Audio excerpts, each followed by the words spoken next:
Good morning. Apologies, I'm just recovering from a cough. So if I shoot a few rockets, please forgive me. Forgive me for that.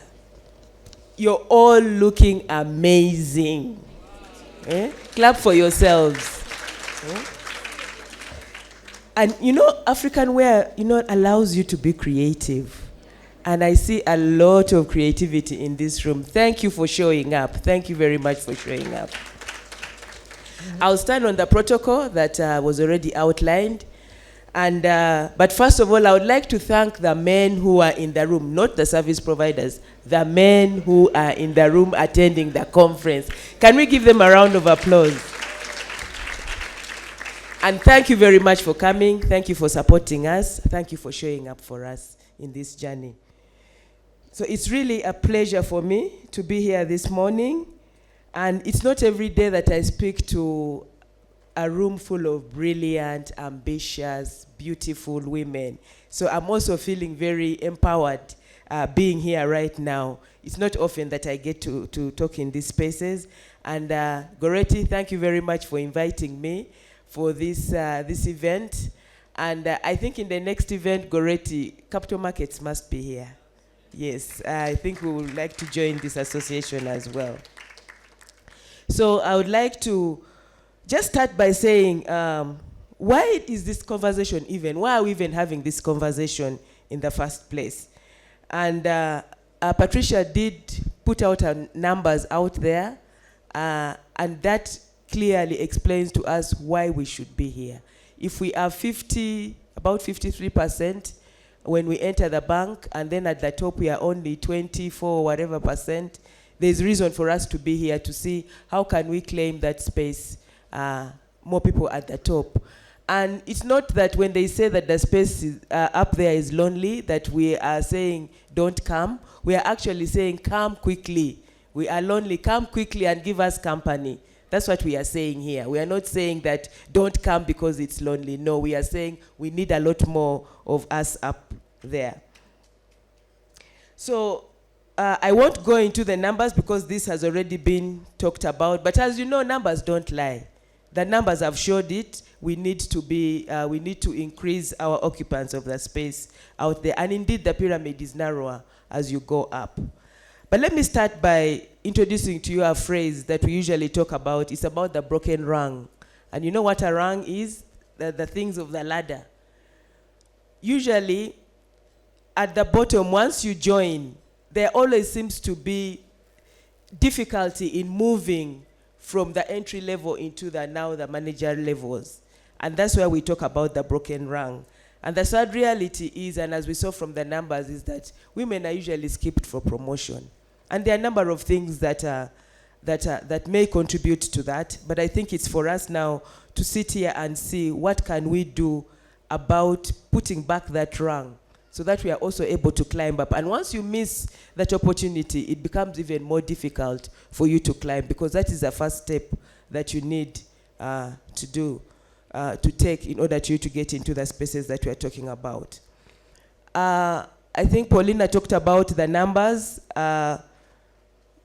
where IMF estimates that closing the gender gap in leadership will increase productivity by up to 20%. So it's not just about talking equality, we are talking about productivity. We are talking about increasing output. We're talking about improving the output of our organizations. So let's not think it's just women saying that we want space, but we know the contributions that we make in the organizations that we are at. So what are some of the challenges that we face and that is causing us not to get into the space?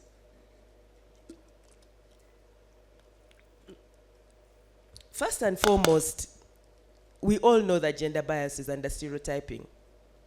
How many of you have gone to a meeting and then they are looking for someone to take minutes and they will choose on a woman? By show of hands. It just tells you that they think that our job should be the clerical, you take the minutes because you're the woman in the room.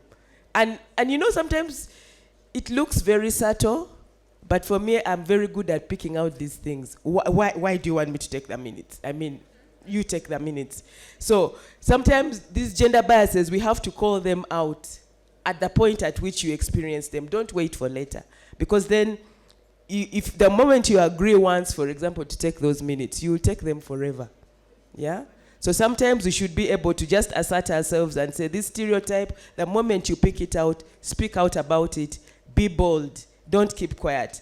And sometimes our cultures say we cannot speak out. The way we are trained, you're not supposed to speak out, you're not supposed to challenge. But when we are in the professional space, I think we have to appreciate that sometimes these cultural tendencies also tend to keep us back, so we need to be mindful of those stereotypes. The other thing I think the challenges that we have is there are a number of things that women do, and the MC talked about multitasking. And so many times we forego opportunities because you're trying to do something else. And I'll look at things like networking. How many times do we be deliberate in going for networking events where you'll meet the people who will be in the boardrooms? And the fact is that the men, there are still more men in the boardroom. But how many times do we take time to deliberately go to those spaces to engage and be seen? So many times, and the most common one, I keep telling people in my office, the most common one is, I have to go and pick children, I have to go and do shopping, I have to, we subordinate some things that are important for our career. And yet, there's always an alternative. You can always find someone to do these things for you. And it's not an everyday thing. So sometimes, let's be conscious about the places where we can use to advance ourselves. And it is not bad to advance yourself. It is not bad to be ambitious. Let nobody make you feel and say, you're too ambitious. No, it's okay to be ambitious because you have to propel yourself.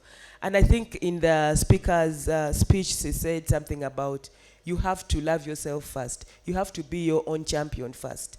If you're not championing yourself, how do you expect others to champion you? So let's start from there. We should be able to champion ourselves. Let's not feel shy about that. I've talked about the issue around multiple responsibilities, but I think we need to start working around how can we incorporate this in the things that we want to do. We are no longer, my mom was a housewife, and it was okay. But we are now in a period where you can choose to be a housewife, but we also have the opportunities to be professionals. So once you decide once you decide that you're going to be a professional, then start to put systems around you that are going to support your being a professional. And it is okay to have support. Me, I'm not a superwoman. I will never claim to be a superwoman. But some of us want to be superwomen. We want to do everything. We want to be everywhere. We want to do everything. And something is going to give. Yeah? And most of the times when we see it, it is the career that gives. You see? Because we are looking at society expectations and this and that, and the one that takes the subordinate position is our career. And yet it's important. It's important for our families.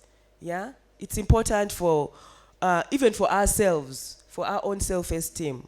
So let's think about ourselves and let's do things that are going to help us just propel ourselves. And I'm starting with the things that concern us. What can we do for ourselves first before we start telling other people to push our agenda? And then the other one is we have self-doubt. And confidence is not something that you're born with. I don't believe that confidence is something that you're born with, but it's a muscle that you build.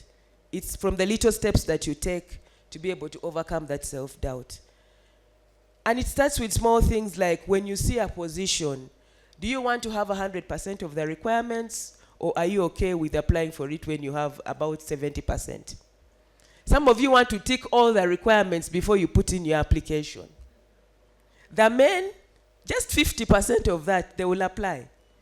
Yeah? But for us, when you see a position, they want a manager, you want to make sure that you tick all these boxes before you make an attempt.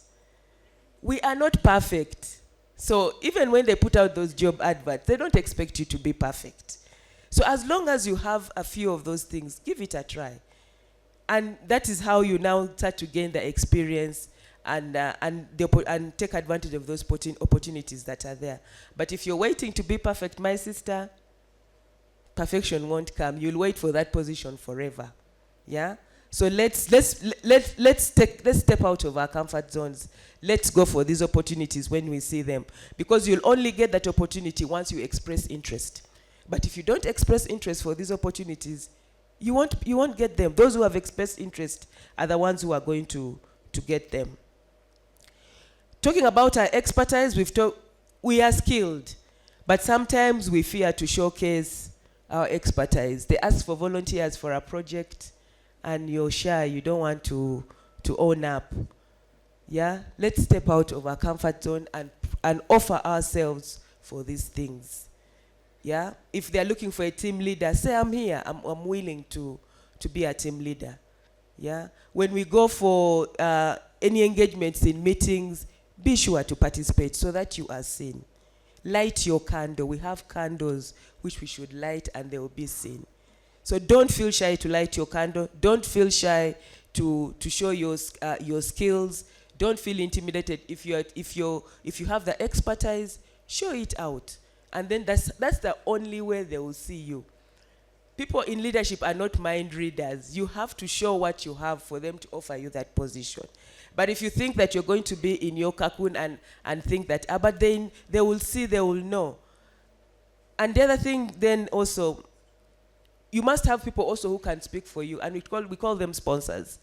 You can do all the mentoring that you want. You can be mentored, but if you don't have a sponsor in those areas where decisions are made, that is where you're going to end up over-mentored and not seeing progress. Honestly, you need to have someone in the room that is going to say, yes, I know Susan, she can do this. I have seen her do this. Yeah? I know Annette. We have to have people who will speak up for you in those spaces. And therefore, create those relationships.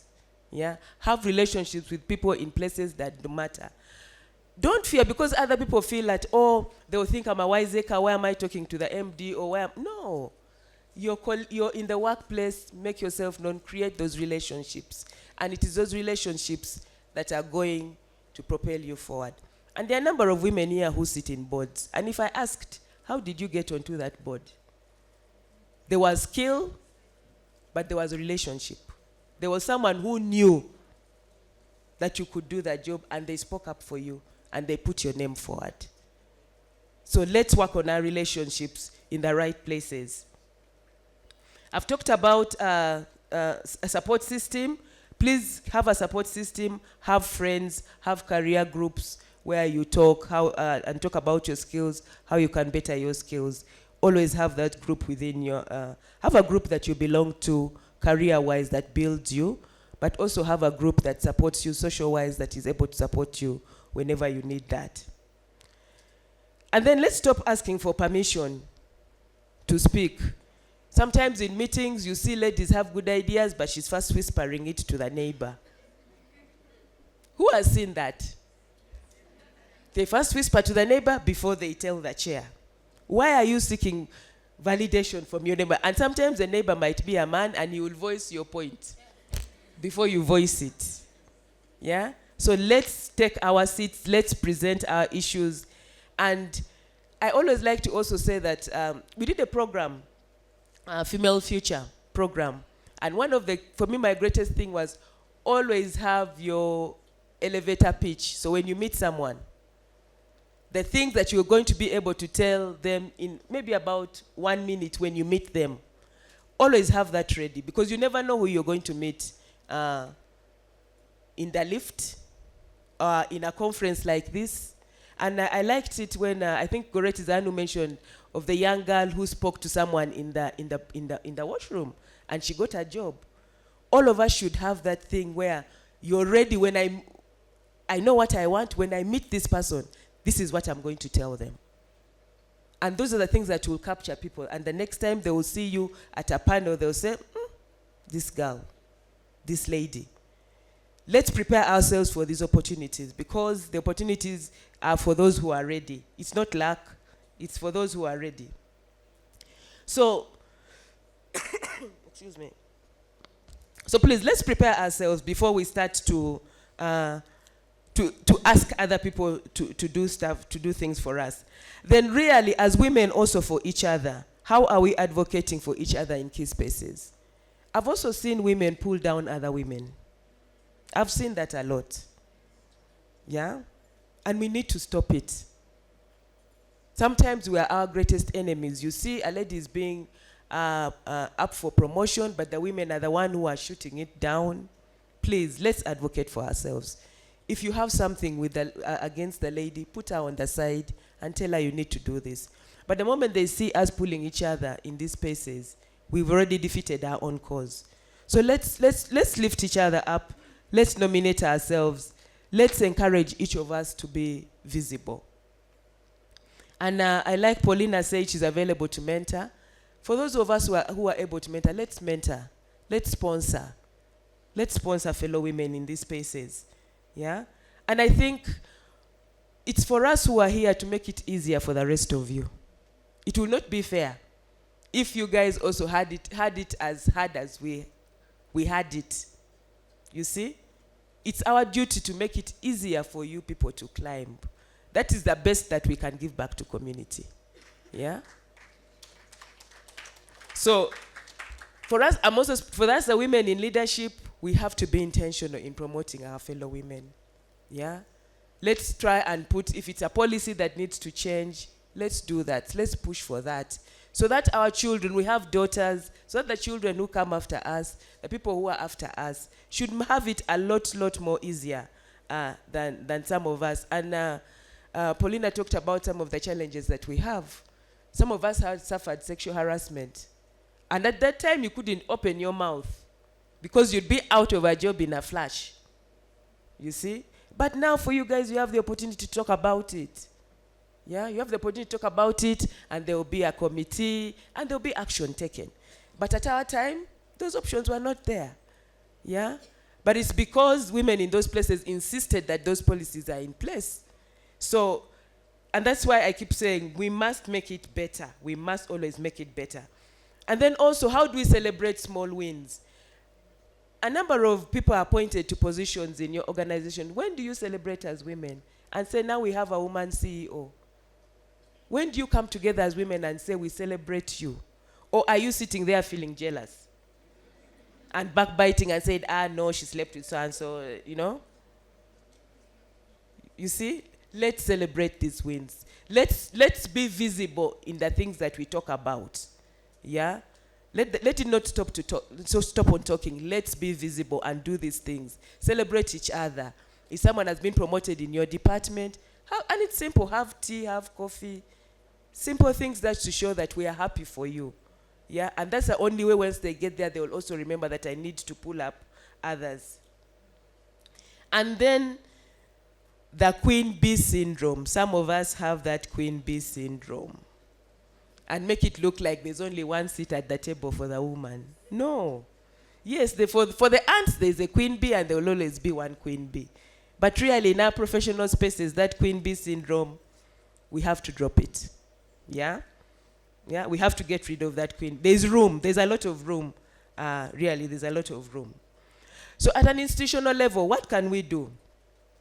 I think institutions must go beyond diversity statements and writing good things in their reports about gender balance, We have to start measuring progress. What targets are we putting?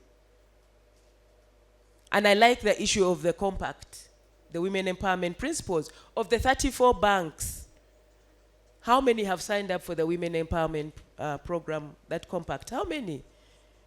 I think all of us should. Yeah? Let's start doing, let's set targets for us and actually see that we are moving from one point to the other. That's the only way we are going to see tangible progress. Excuse me. Can we have inclusive policies in our place? How many of us have flexi working for mothers? How many institutions have flexi working policies for mothers? Just by show of hands. 1, 2, 3. All of us should have, because we have women who are having children. Yeah? So let's push for those policies. that allow that flexible working for us. Either they come, at capital markets, we allow you to come in. You can either come in early and leave. You come in the morning and leave early, or you can come in later, whichever. But we have that flexibility because ultimately now we are out of the seasons of where we work time. We work output now. And even at home when you're looking after the child, you can still work. There's internet. COVID taught us that you don't have to be in the office to work. Yeah? So let's create flexibility for our mothers and recognize that. Yeah? Sometimes we need, I know that at the World Bank they do have a nursery, a creche. Yeah? If you have the space, and you please create for a day when you've woken up and your house help has walked out on you, and yet you have something to do at work, we should have those spaces where I can come with my child and put the child in the creche and not feel like I'm not working and you're stressed because you're not at work. Let's try and provide those support systems for the women in the workplace. And then let's also design products. I know that some of your banks have products for specifically for women. But again, that also, it helps because sometimes our needs are unique. But even just looking at the PDM right now, when it comes to money, the women are already performing better when they get the PDM money. Already. You see? So let's have programs that propel, that even support our own financial empowerment, because financial empowerment, you can't link it even with acceleration. And the Kamenza discussion, I'm usually sitting on the fence on that Kamenza discussion. Because sometimes I feel the men use that Kamenza thing to keep us down. But that's a discussion for another day. Yeah. But yeah, let's be also financially empowered so that we are not dependent. Because I've known people who've had to leave work because the husband says, what are you bringing on the table? I can provide, stay home. You see? So even financial empowerment for us is important if you want to move you accelerate yourself in a career. So that someone can turn up. Your contribution on the table must be tangible so that they cannot say that you sit home, me, I can sort this out. Yeah? We should be financially empowered and contribute meaningfully in our homes for us to actually be recognized and get those men to support us in our careers. And as regulators, I think the issue of boards is important.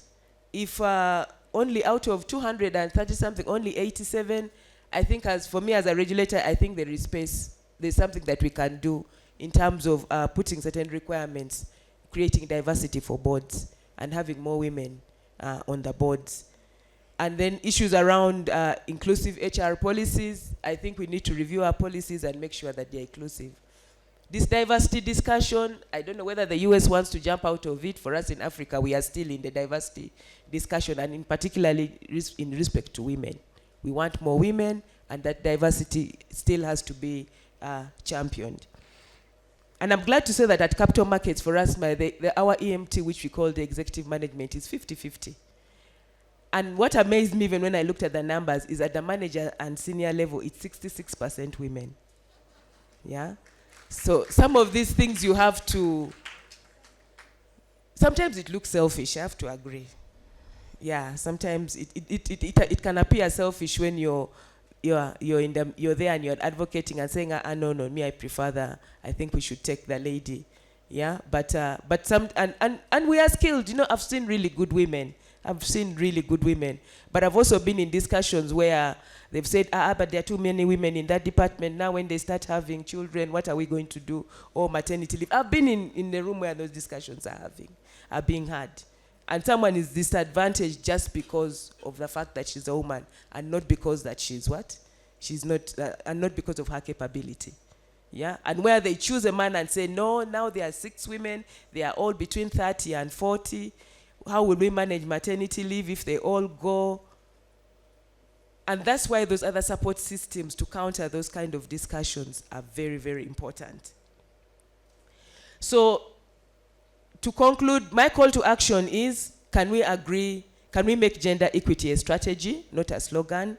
Can we agree some targets in here? What are we going to do? What are we going to measure? How do we catch up with judiciary? Yeah? We need to have tangible steps that we are going to do. And to the women, there's no perfect. Don't wait for perfect conditions. Raise your hand, take the seat, pull another chair for somebody else. Yeah? And let's help to fix, and for us the leaders, let's help to fix that broken rung. Yeah? Let's close that gap and ensure that more women are getting promoted from that entry level into the next step that will allow them to grow. So let me close with a quote that I love from Chimamanda Ngozi. She's a writer, Nigerian writer, where she said that we teach our girls to shrink themselves, to make themselves smaller. We say to girls, you can have ambition, but not too much. Well, today I say, let your ambition be loud. Let it be visible. Let it be contagious. We should get out of here and say we are ambitious women and we are going to push our agenda. We are going to push that envelope. So navigating finance and leadership as women is just about breaking barriers for yourselves, but it's about changing the system so that more women can be promoted, more women can be involved in decision making. So we need to be bold, we need to build strong networks, and we need to own our own leadership initiatives. So to all you women here, may you rise boldly. And for the men in the room, may you cheer us on. Thank you very much. Clear the path and co-lead with us. Thank you.